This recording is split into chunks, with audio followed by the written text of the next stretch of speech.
Hi guys!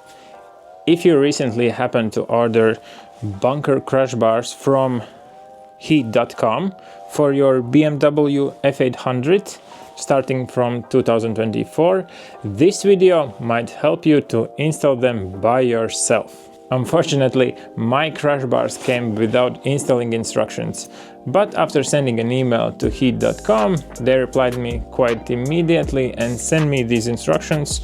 So just in case you don't receive yours, I'll link them down below so you can download them from here or ask them just like I did.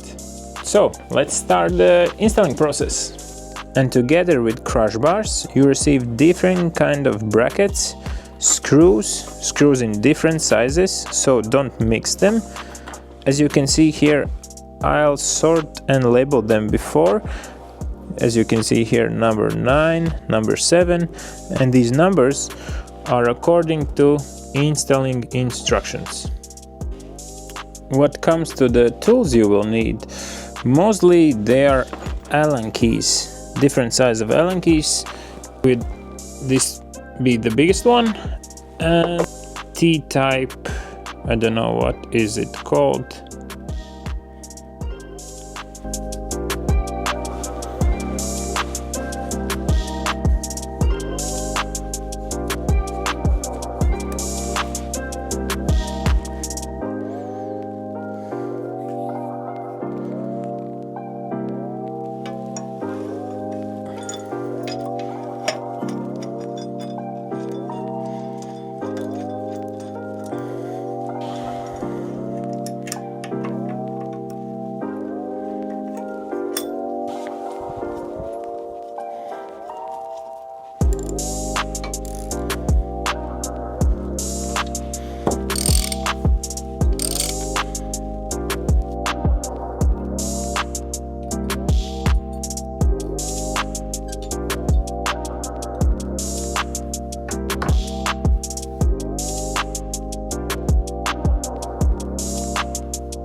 And that's basically how you install heat crash bars.